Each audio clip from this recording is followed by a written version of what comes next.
요한일서 강의 5번째 시간, 요한일서 2장 12절부터 17절까지 말씀을 우리 한 절씩 교독하겠습니다. 자, 제가 먼저 읽고 여러분들이 읽겠습니다. 자녀들아, 내가 너희에게 쓰는 것은 너희 죄가 그의 이름으로 말미암아 사함을 받았으며,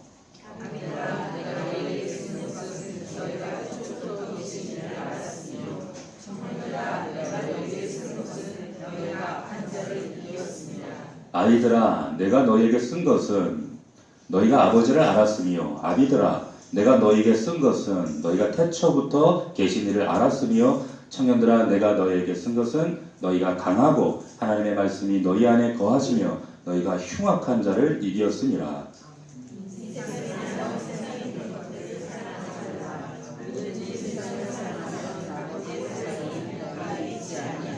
이는 세상에 있는 모든 것이 육신의 정욕과 안목의 정욕과 이생의 자랑이니 다 아버지께로부터 온 것이 아니요 세상으로부터 온 것이라. 이 세상도 그 정욕도 지나가되 오직 하나님의 뜻을 행하는 자는 영원히 거하느니라.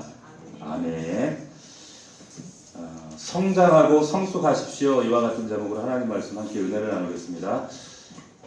우리 교회에서 많이 부르는 찬양 가운데 그런 찬양이 있죠. 당신은 사랑받기 위해, 이런 찬양 있죠. 자, 아시죠? 시작. 당신은 사랑받기 위해 태어난 사람, 당신의 삶 속에서 그 사랑받고 있지요. 야, 이렇게 한 번에 딱 시키는데 어떻게 음이 딱 맞죠? 계속 들으면 좀 지루해. 자, 여기 찬양에 보면 사랑받고 있다, 그런 고백이 있죠. 이 찬양을 안 좋아하시는 분들이 없습니다. 예수 안 믿어도 이 찬양을 알더라고요. 어느 결혼식에 갔더니 이 찬양을 부르더라고요. 심지어는 외국인도 이 찬양을 알더라고요. 예. 그런데 이 찬양의 고백대로 제가 어느 날 그런 생각이 들었습니다. 사랑받기 위해 태어난 건 맞아요. 그런데 언제까지 사랑만 받아야 하나? 하나님 사랑 받는 건 맞지만 하나님께 사용도 받아야 하지 않을까? 그런 생각이 제가 문득 들었던 적이 있습니다. 우리의 신앙생활에 과제가 두 가지가 있어요. 첫 번째는 내가 어떻게 하나님의 사랑을 받을 수 있을까?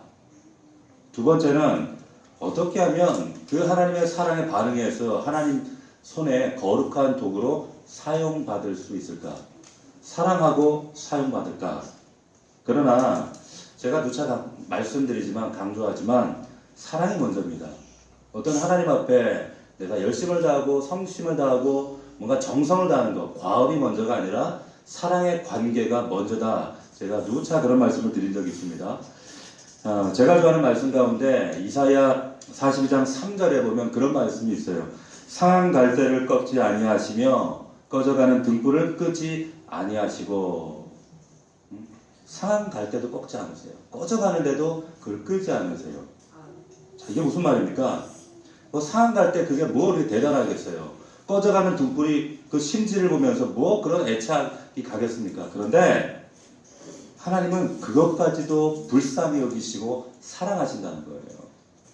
자세히 보면 그 말씀 가운데 하나님이 그것들을 사랑한다고 하셨지 사용하신다는 말씀이 없어요.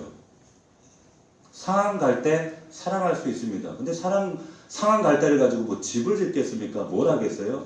꺼져가는 심지 그 불씨를 바라보면 그 어두운 방에 그게 무슨 소용이 되겠어요? 그런데 하나님은 불쌍히 여기시고 사랑하신다는 거예요. 사랑이 먼저입니다.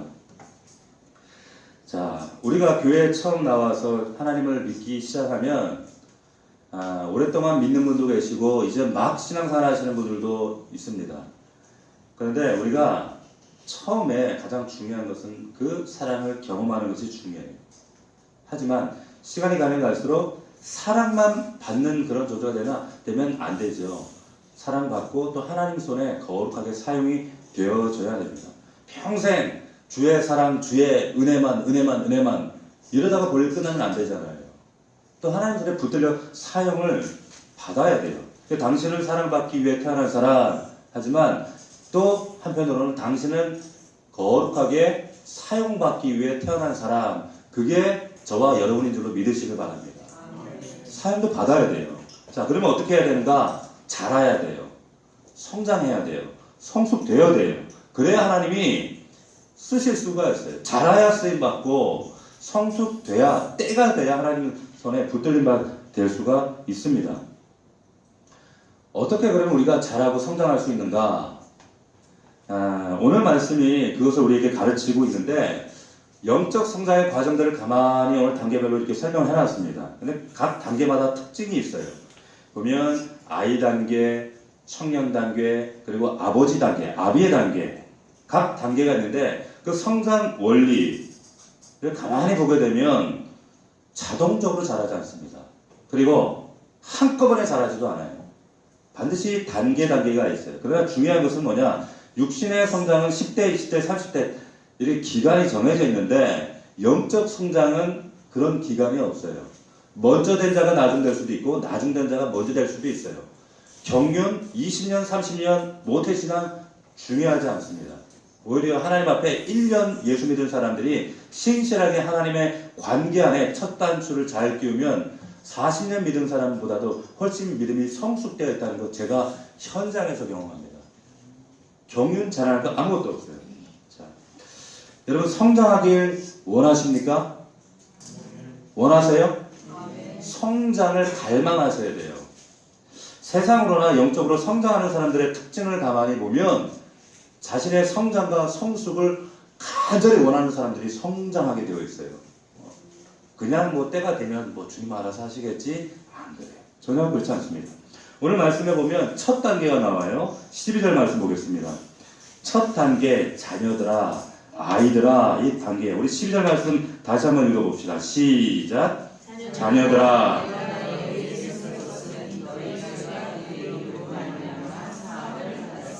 아멘. 자, 성장 출발은 어린아이로부터 시작됩니다. 성경은 어린아이를 여기 보니까 자녀들아 이렇게 얘기를 해요. 자녀들아. 원어 성경에 보면 헬라어로 테크논, 아주 어린아이예요. 갓 태어난 어린아이입니다. 자, 이때부터 성장이 시작돼요. 사람이 태어나면 태어날 때 성장이 그때부터 시작이 돼요. 믿음도 믿기 시작할 때부터 자랍니다. 이것은 불변의 진리예요. 처음부터 자라서 나온 사람은 없습니다. 처음부터 신앙생활 잘하는 사람은 없어요. 우리가 잘 아는 미켈란젤로의 천지창조, 그 바티칸 성전에 가면 천정에 이렇게 그려져 있는 그 아시죠? 아담과 하나님이 손가락으로 이러고 있잖아요. 그런데 여기 아담의 모습을 보면 어린아이예요? 성인이에요? 성인이에요. 성인입니다. 자, 이렇게 하나님의 손가락을 쫙 해서 뭔가를 주시려고 아담도 뭔가 받으려고 이러고 있는데 그게 다예요. 그런데 자, 아담이 어른의 모습으로 묘사되고 있어요. 근데 그 속은 뭐예요? 어린아이였어요. 그렇기 때문에 마귀에게 넘어지고 시험 들고 무너진 거죠. 영적으로는 어린아이였어요. 이것을 영적 조로증이라고 그래요. 겉으로는 다 자란 것 같은데 그런데 아직 그 속사람 어린아이. 육적으로도 조로증 하면 참 이것만큼 곤란한 병이 어디 있습니까? 영적으로도 이런 조로증이 있어요. 대표적인 사람들이 누구였어요? 바리새인들이었습니다. 경건의 모양은 있는데 뭔가 있을 듯하고 신앙적인 내용이 그럴듯해 보이는데 막상 하나님과 관계 내용을 보면 가짜였다는 거예요. 경건의 모양은 있는데 너 내용 없어. 야 그거 아니야. 예수님 그러시잖아요. 자, 이 단계 가장 큰 문제, 이 어린아이 단계에서 가장 큰 문제는 뭐냐? 죄라고 하는 문제예요. 죄. 그래서 죄라고 하는 이 첫 단락을 다루고 있는데 가장 이 큰 문제 죄. 그런데 가장 또 놀랍게도 역설적이게도 이 죄가 문제의 동시에 기회가 돼요. 이 어린아이 단계에서. 왜 그런가? 이 죄라고 하는 이 문제 반드시 이것이 해결돼야 하나님께 나아갈 수 있기 때문에 문제예요. 그러나 또 역으로 생각하면 이것이 왜 기회가 되는가? 이 죄 때문에 하나님 앞에 나아갈 수밖에 없는 거예요. 그래서 문제이기 때문에 또한 기회가 되는 겁니다. 중요한 것은 이 아이 단계에서 죄가 나와요. 청년 단계에서도 죄가 나와요. 뒤에 보면 청년 단계에서도 이 죄와 악한 자와 흉악한 자와 싸우라 이런 말씀이 나옵니다. 그런데 아이 단계의 죄와 청년 단계의 죄가 경험하는 죄가 다르다는 거예요. 자, 아이 단계의 죄는 회심과 관련된 죄입니다. 다시 말하면 아이 단계 때는 이제 태어나는 거예요. 중생하는 거예요. 그래서 회심의 단계고 청년 단계의 죄는 성화와 관련된 죄입니다. 다르죠. 아이 단계에서의 죄는 예수 그리스도를 통해서 내가 용서를 받아야 돼요. 예수님이 해결해 주셔야 돼요. 청년 단계에서의 죄는 예수님이 하시는 게 아니고 내가 싸워야 되는 거예요.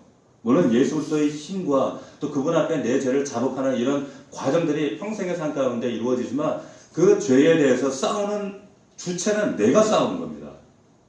그래서 이때의 죄가 아이 때와 청년 때의 이 다루어지는 죄가 다르다고 하는 거예요. 자, 우리 다시 12절 한번 보십시오. 자, 12절 말씀 보면 자녀들아 내가 너에게 쓰는 것은 너희 죄가 그의 이름으로 말미암아 사함을 어떻게 했어요? 받았어요. 받은 거예요. 죄가 사함받는 것이지 싸우는 것이 아니라는 거예요. 그래서 은혜인 줄로 믿습니다. 처음부터 우리가 예수 믿자마자 죄와 막 싸워야 된다면 누가 하나님 앞에 나오겠어요? 우리 하나님이 참 지혜로우셔요. 처음 우리가 하나님 앞에 나올 때는 죄와 싸우도록 하지 않고 어떻게 해요? 죄를 가지고 나오게 하시는 거예요. 내가 해결할게. 너희 죄가 그의 이름으로 말미암아 사함을 받게 해줄게 하시는 거예요. 사함 받는 거예요. 죄의 책임이 나에게 없다는 뜻이 아닙니다. 그게 아니라 여전히 나에게 그 책임, 죄 있지만 내가 싸워야 할, 내가 짊어져야 할 죄가 아니라 예수 그리스도의 십자가를 통해 용서함을 통해 자유케 해줄게. 그냥 나와. 그래서 은혜인 거예요. 그래 은혜인 겁니다. 이것을 신학적으로 말하면 중생이라고 하는 겁니다. 중생 혹은 회심, born again, 다시 태어났다는 거예요. 적어도 이 자리에 계신 분들은 다 중생하신 줄로 믿습니다. 다시 태어났어요. 이거 헷갈리시는 분 있어요? 헷갈리시는 분들은 예배 맞추면 저하고 따로 한번 만나야 돼. 긴 것도 같고 아닌 것도 같고 이러면 곤란하다는 거예요. 자, 사람이 중생할 때, 다시 말해 태어날 때, 영적으로 태어날 때, 아이가 태어날 때를 한번 생각해 보세요. 똑같아요. 아이가 태어날 때 자기가 해서 태어나요? 엄마가 해서 태어나요? 아이가 힘줘요? 엄마가 힘줘요? 힘줘! 이러잖아요. 엄마 보고 힘줘! 그러는 거예요. 뱃속에 있는 애기 보고 힘줘! 그러는 거예요. 엄마가 힘주지 애가 힘줘서 나오나? 아니라는 거예요. 중생도 똑같은 겁니다. 자, 어머니 힘으로 태어납니다. 엄마가 죽는 그 상고의 고통으로 죽는 신용을 해도요. 아기는 몰라요. 모른다니까요. 알아도 아기가 못 도와줘요. 산모의 고통이 물론 아이에게도 그 고통의 책임이 있지만 씨가 생겨났으니까. 하지만 그 고통의 책임이 누가 지는 것이 아니라 산모가 집니다. 산모가 그 책임을 안고 그 고통을 끌어안고 힘을 줘서 힘을 다해 낳는 거예요. 자, 태어나는 일에 있어서 아이가 한 일은 아무것도 없습니다. 이것이 회심이고 거듭난다는 거예요. 믿으시길 축원합니다. 이게 아이인데요. 자, 어떤 분들이 간혹 저에게 이런 질문을 해요. 아니 하나님이 뭐하러 선악과를 만들어 놔가지고 죄를 안 만들면 되지. 왜 그 만들어 놔가지고 목사님 아예 죄가 없으면 중생할 필요도 없고 거듭날 필요도 없고 이 죄 때문에 고통당할 필요도 없고 용서받을 일도 없잖아요. 참 하나님 참 짓궂으시네. 그런 분들이 있어요. 지금 보니까 우리 식구들은 없는 것 같아요. 그런데 보세요. 하나님은 저와 여러분을 로버트 태권브이로 만드시지 않았어요. 우리는 마징가 제트가 아닙니다. 자유의지와 선택권을 가진 정말 고귀한 인격체로 만드셨어요.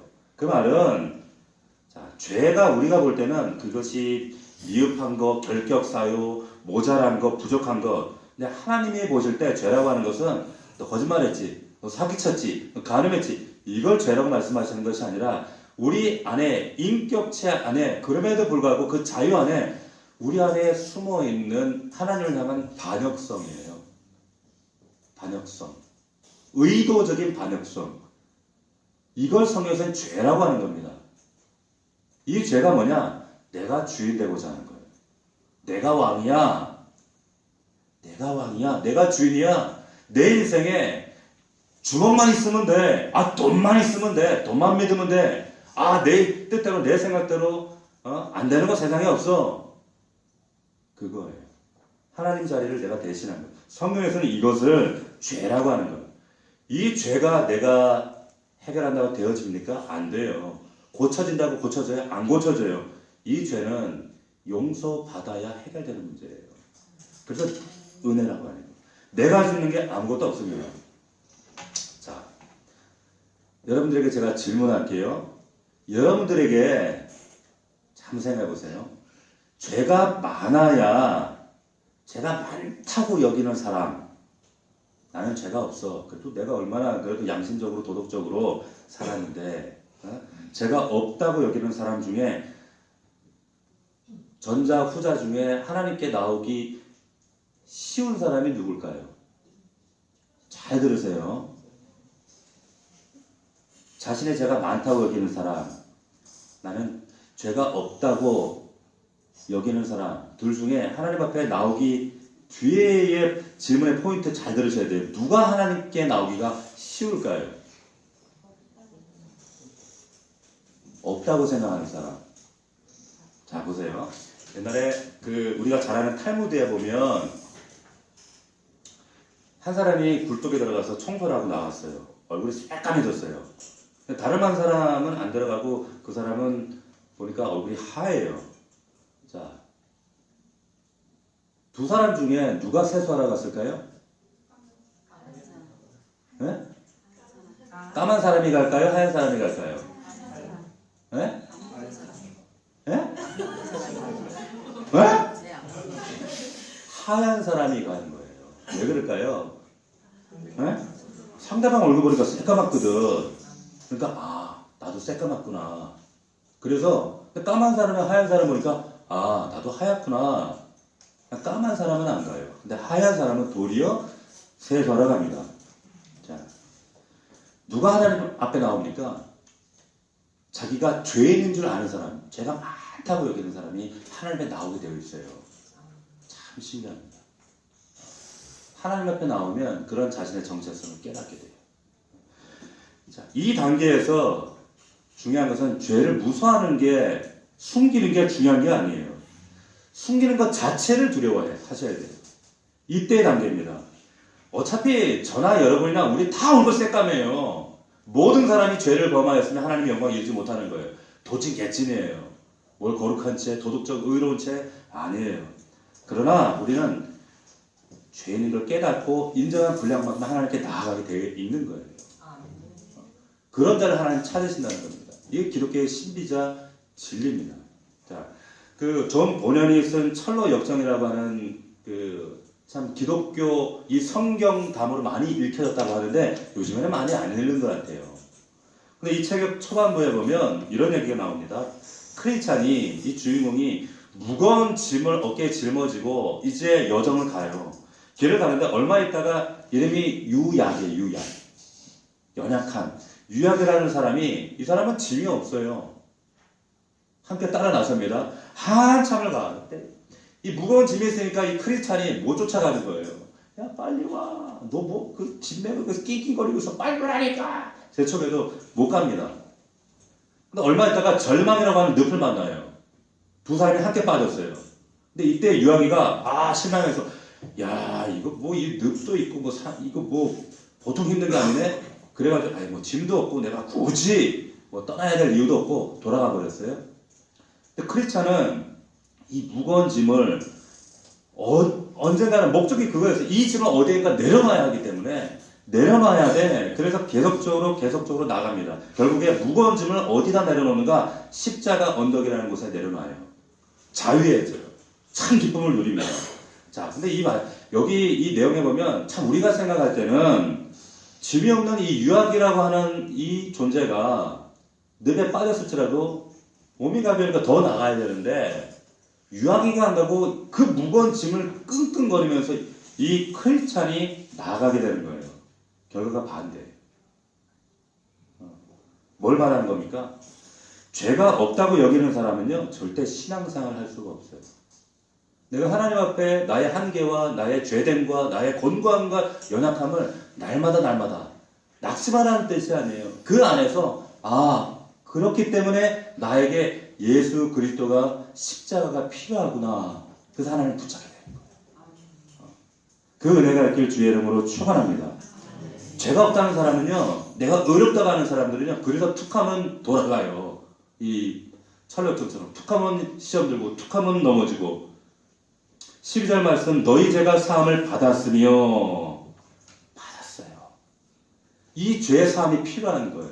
그래서 우리가 지난주에 말씀 나눴지만은 바리새인 시몬 잔치집에 예수 그리스도를 초청한 자신의 집에 자신이 배설했어요. 준비했어요. 그래서 예수님을 초청했는데 자신이 주인공이 되어야 하는데 주변이 된 거예요. 가늠한 년이 부끄러워서 앞으로 나서지도 못하고 예수님 뒤편으로 가서 눈물로 발을 적시고 닦아줘요. 자신의 향유를 부어요. 예수님이 볼 때 그 바리새인 시몬이 볼 때 자신이 지금 뒤편을 주변이 내는 것도 억울한데 예수님 말씀이 직격탄을 딱 치는 거예요. 너보다 난 얘를 더 사랑해. 무슨 말이에요? 너하고 나하고 사랑의 관계가 아니라는 거예요. 너하고 나와의 관계 속에 왜 이 여인은 자신이 죄인인 걸 알아요. 자신의 한계를 알아요. 바리새인 시몬은 그거 없어요. 받아본 자가 누려본 자가 사랑을 베풀 거예요. 넌 받은 경험이 없어. 나와의 사랑의 관계가 아니었다라는 말씀을 하시는 거예요. 이때의 관계입니다. 죄가 없어서 하나님께 나오는 것이 아니라 죄를 가지고 용서받기 위해 하나님 앞에 나오는 단계. 자, 이것이 첫 번째 단계. 어린아이 신앙 성장. 그런데 이때부터 시작되어집니다. 두 번째 단계가 언제냐? 청년 단계입니다. 자, 여러분 잘 보십시오. 아이가 자라면 청년이 되는데 청년이 되면 어른도 아니고 애도 아니에요. 자, 많은 상황이 달라집니다. 부모가 다 해주지도 않고 자신이 다 책임져야 하지도 않고 그리고 이때는 하나님이 다 용서해 주는 거 아니에요. 물론 용서해 주시지만 다 눈 감아 주시지 않아요. 자, 13절 말씀 보십시다. 13절 말씀 여기 보면 청년들아 이 부분부터 같이 한번 합동합시다. 시작. 청년들아 내가 너희에게 쓰는 것은 청년의 때에 등장하는 반대 세력이 나와요. 누구예요? 이때 악한 자가 등장해요. 14절도 봅시다. 14절 말씀에 중간에 보면 또 청년들아 나오죠. 같이 읽어봅시다. 시작. 청년들아 내가 너희에게 쓴 것은 너희가 당하고 하나님의 말씀이 너희 안에 거하시며 너희가 흉악한 자를 악한 자가 나오고 흉악한 자가 언제? 청년의 때 여러분들 신앙생활 하는 가운데 등장합니다. 반드시 영적 싸움이 이루어져요. 아기 때는 온실 속에서 사랑만 받아요. 기도해도 째깍째깍 응답돼요. 그러나 청년 때가 되면 이제 비로소 본격적으로 싸움의 단계 들어가는 거예요. 영적 싸움. 본격적인 신앙생활. 시간이 얼마 지났지만 어떤 성도님이 저에게 그런 얘기를 하는 거예요. 이분이 신앙생활하는 그 모습이 좀 달라졌어요. 기운이 빠져 있어요. 얼굴이 어두워요. 그래서 제가 불러가지고 왜 그래요? 왜 이렇게 힘이 없어요? 요즘 왜 이렇게 영적으로 다운돼 있어요? 그랬더니 그분이 뭐라고 하시는가 하면 목사님 솔직히 말씀드리면 교회 처음 나오니까 너무 기쁘고 하나님 믿는 것이 좋고 기도하면 하나님이 다 들어주시는 것 같고 예배 드리면 막 정말 하늘 문이 열리는 것 같고 은혜가 충만했어요. 그런데 시간이 지나니까 마음이 이제는 좀 그렇지가 않아요.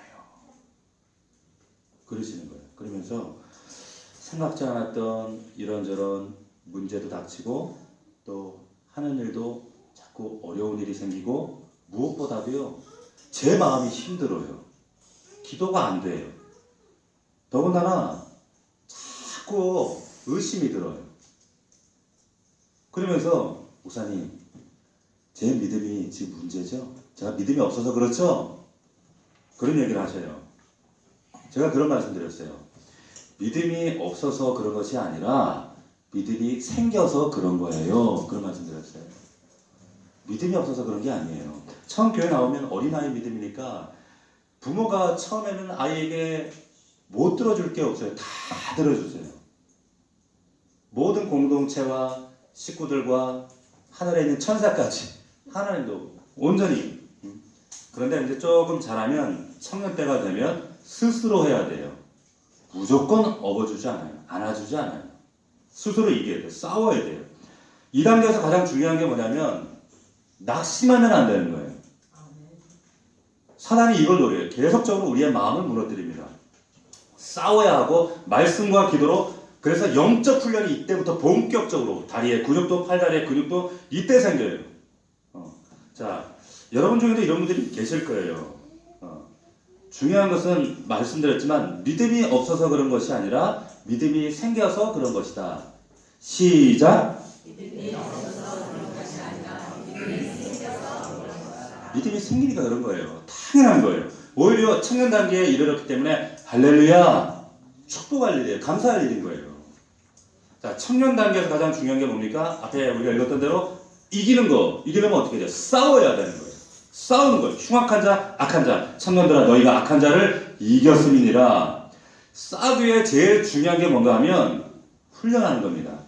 평상시에 훈련하고 좋은 습관을 만드는 거예요. 영적 습관을 만들어야 돼요. 그래서 근육을 키워야 돼요. 이 습관이 얼마나 중요한가 하면 우리 잘하는 이야기 중에 김유신 장군 이야기가 있죠. 김유신이 막 술 먹고 흥청망청 젊을 때 기생집에 드나드는데 이제 정신을 차리고 이따구로 살면 안 되지 해가지고 정신을 차렸는데 잠깐 말을 타고 어디를 가다가 잠깐 졸았는데 말이 기생집에 다 있는 거예요. 칼을 뽑아니 이놈은 말이 모가지를 탁 자랐잖아요. 우리가 너무 잘하는 이야기죠. 그죠? 뭡니까 이게? 나쁜 이 영적 습관들, 내 육신의 습관들도 마찬가지예요. 나도 모르게 옛날로 돌아가게 하는 그 관성이라고 하는 게 있어요. 육신도 마찬가지고 영적인 것도 이 관성이 무섭습니다. 이게 잘 안 끊어지는 거예요. 잘 안 끊어집니다. 마귀의 최고의 작전이 뭔 줄 아세요? 마귀가 여러분들 멱살 붙잡고 너 교회 가지 마. 교회 가면 죽여. 이러지 않아요. 그러지 않습니다. 마귀는 옛날 습관에서 헤어나지 못하게 만들어요. 예수 믿어도. 엄밀히 얘기하면 죄라고 하는 것, 우리가 예수 믿기 전의 죄와 예수 믿은 후의 죄가 달라요. 예수 믿은 후의 죄는 엄밀히 얘기하면 죄가 아니라 옛사람의 습관이에요. 습관이라고 말하는 게 맞아요. 이 습관에 자꾸 붙들려요. 넘어져요. 실수해요. 마귀가 이거 붙잡고 습관에서 얼매이게 만듭니다. 하인리 법칙이라는 게 있죠. 뭡니까? 1대 29대 300이에요. 뭐예요? 어떤 큰 산업재해를 분석했더니 꼭 29번 가량의 작은 경미한 사건들이 있었다는 거예요. 사고들이. 그 이전에 300번의 미미한 징후들이 있었어요. 어느 날 갑자기 여러분들 가정과 삶 가운데 하나님께서 혹은 사단을 통해서 큰 사건, 문제들이 발생한 것이 아니라 분명히 하나님은 29번, 300번 여러분들이 깨달을 수 있도록 끊임없이 사인을 주셨어요. 내가 무시해서 그렇지. 내가 습관을 잘못 들여서 그렇지. 옛사람의 모습을 자꾸 관성으로 옛 모습으로 돌아가니까 그렇지. 그러니까 30년, 40년 신앙생활에도 여전히 어린아이 수준인 거예요. 경건의 모양은 그럴싸하게 했는데 내용은 하나도 없어요. 예수님 뭐라 그러셨어요? 야, 난 너 도무지 모르겠다. 너 누구니? 그러시는 거예요. 자, 하루아침에 큰 실수 망한 것이 아니라 작은 실수들이, 습관들이 계속적으로 반복되어지는 겁니다. 우리가 잘하기 위해서 우리가 어떻게 해야 돼요? 영적 훈련 하셔야 돼요. 영적 훈련을 끊임없이 이 습관을 만드시고, 제일 좋은 게 뭘까요? 가장 중요한 것은 여러분 주일 성수입니다. 주일 성수예요. 절대로 주일은 여러분들 후퇴하시면 안 돼요. 100만 볼트 고압전선을 만져도 주일은 만지시면 안 돼요. 우리 과거에 우리 어머니들이 하신 얘기였어요. 자, 이 모든 좋은 것이 주일 성수에서 나오고 모든 나쁜 것이 주일 성수를 안 할 때 나옵니다. 이용규 선교사님이 쓰신 내려놓음이라고 하는 책이 있습니다. 그 책에 그 이야기 가운데 그런 얘기가 있어요. 어느 날 그 몽골 교회에서 예배를 드리는데 어떤 그 여자분이 땀을 뻘뻘 흘리면서 교회 예배가 거의 끝날 쯤에 온 거예요. 오더니 와서 엉엉 울더라는 거예요. 자기 성도거든. 근데 저 이렇게 늦게 와가지고 이렇게 우나 궁금해서 예배 끝나고 물어봤어요.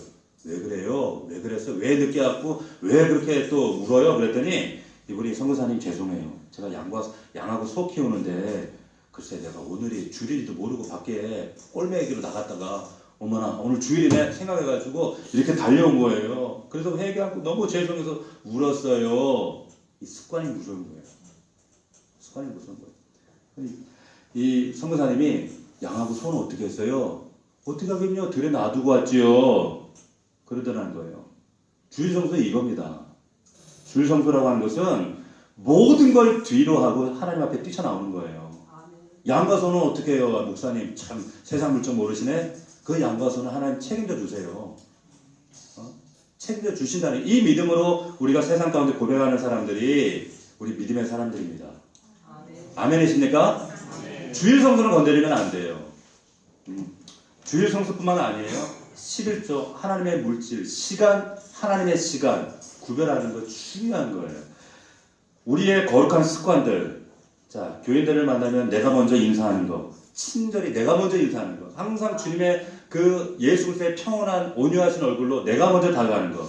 낯선 사람 처음 만난 사람도 주님이 나에게 붙이신 사람일지도 몰라. 내가 먼저 악수하는 거. 엘리베이터에서 만나면 어떻게 해요?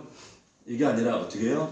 안녕하세요. 내가 먼저 인사하는 거. 왜? 내게 맡겨주신 영혼일지 몰라요.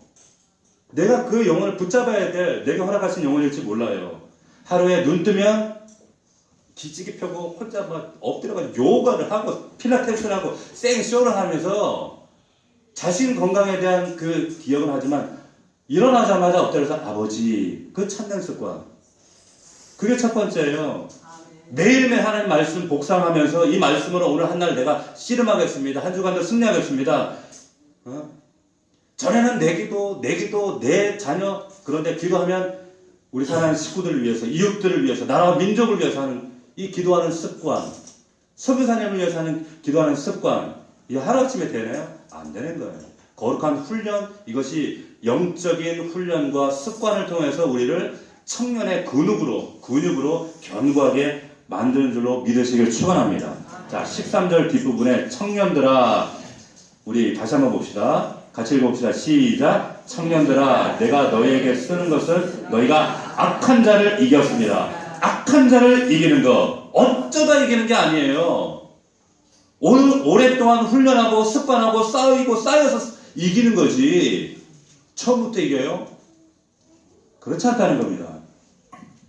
제가 전남 담양이라는 곳에 우리 고건사님의 우리 그 부근 되시는 분의 고향이기도 하고 우리 고건사님 자주 내려가시는 담양이죠. 거기 담양에 제가 장례찬 두어 번 갔었어요. 거기 가게 되면 아주 유명한 대나무 마을이라는 곳이 있습니다. 참 이쁘더라고요. 야 진짜 너무 이뻐요. 제가 이렇게 그 장례가 나면 우리 성도들을 많이 데려갔어요. 그리고 뭐 전주에 가면 한옥마을, 또 담양에 가면 담양 그 중나무 마을 이런 그리고 이렇게 한 번씩 구경을 시키고 부산에 가면 태종대 이렇게 항상 이렇게 식구들을 구경을 시키고 그랬었는데 대나무 마을 갔더니 참 제가 참 놀라운 이야기를 참 몰랐던 사실이 하나 있어요. 그 대나무 가운데 모죽이라고 하는 대나무가 있습니다. 이 대나무가 원래 중국에서 들어온 나무긴 하지만 이 모죽이라는 대나무, 이 대나무가요 처음에 심으면 5년 동안 전혀 자랄 기미가 없다는 거예요. 안 자란대. 아무것도 5년 동안은 아무것도 아무리 물을 주고 거름을 주고 일체 자라지 않고 그대로 있다는 거예요. 그럼 5년 동안 뭐 하는가? 5년 동안 밑으로 뿌리를 뻗는데 뿌리를 확장하는데 그 뿌리가 무려 4kg를 뻗는데요. 그 5년간.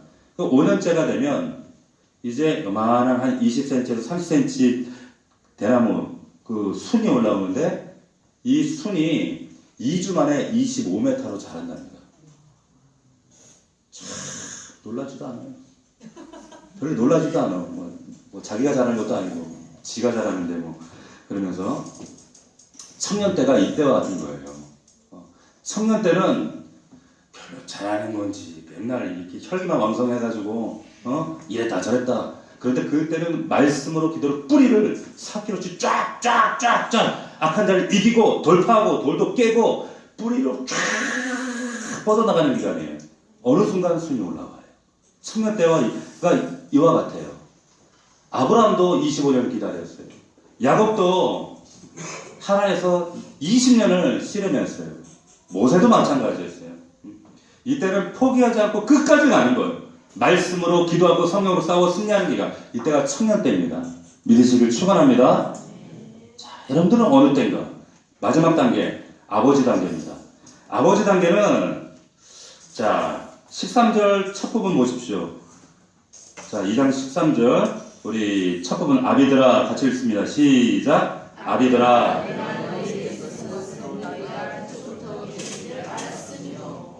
자 아비들아 그랬어요.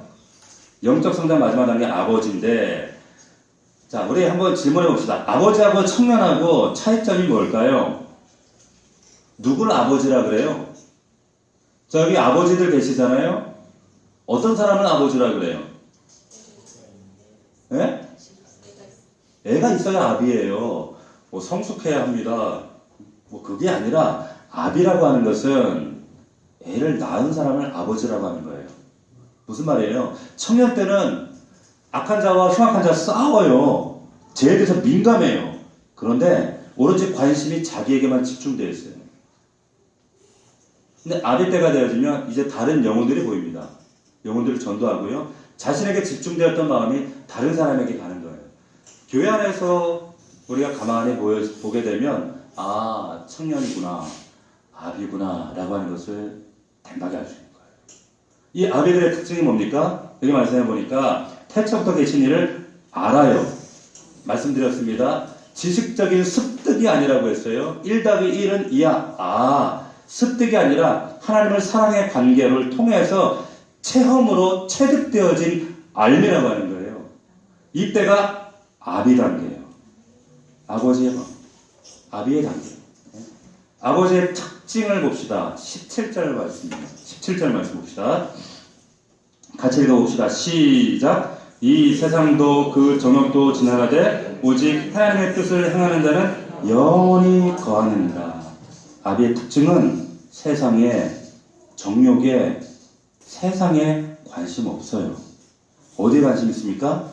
하나님의 뜻 그리고 영원히 거하느니라. 세상 관심 없어요. 영원을 사모하기 시작해요.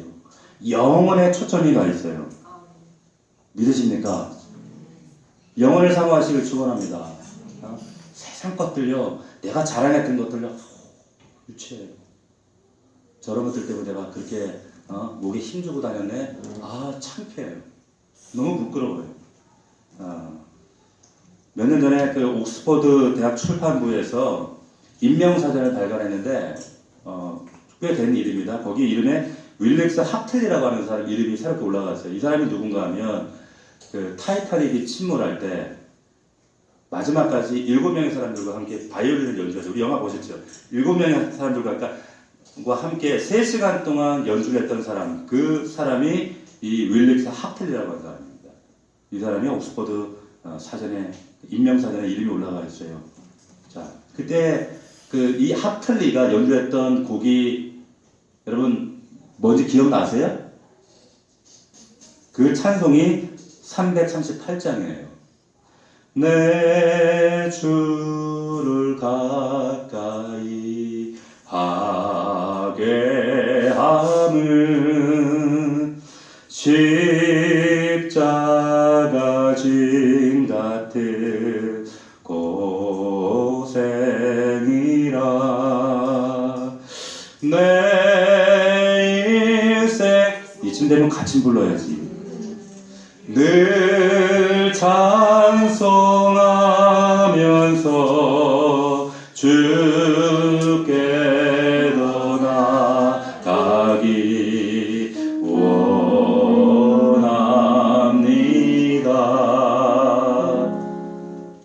여러분, 나스틴이라는 사람, 그때 나이가 겨우 34살이었어요. 이 사람은 구명보트 타기 싫었을까요? 죽음이 안 두려웠을까요? 그런데 마지막까지 그 많은 사람들, 무려 1517명이 죽었어요.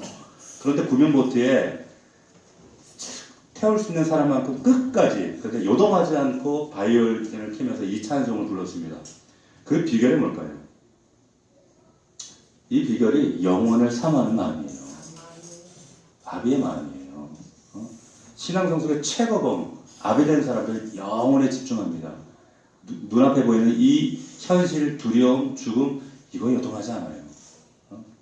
자, 하나님의 뜻을 행하는 자는 영원히 거하느니라. 하나님의 뜻, 그리고 영혼을 사모하는 마음이에요.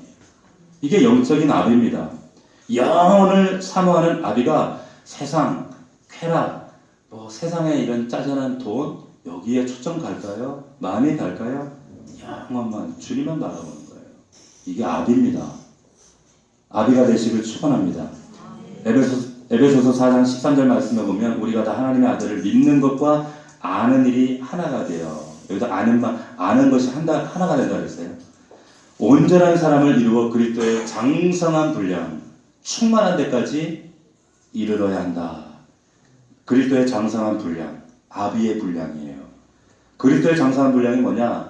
영어에 보면 whole measure of fullness of Christ. 그리스도, 그릇이 있는데 그릇에 가득 담겨져 있는 상태, 풀 상태예요. 뭘로? 예수 그리스도로 꽉 차 있어요. 세상이 없어요. 정욕이 없어요. 내 생각이 없어요. 그냥 예수 그리스도 하나님 영원으로 꽉 차 있는 상태. 이것이 그리스도의 장성한 분량이에요. 아비의 분량입니다. 그 분량으로 자라가실 수 있는 우리 넘치는 식구들 되기를 주의 이름으로 축원합니다. 오늘 여러분은 어느 단계에 있습니까? 어느 단계에 있어요? 솔직히 자수하여 광명 찾읍시다. 여러분 아비가 되셔야 돼요. 언제까지 어린아이로 있을 수 있어요?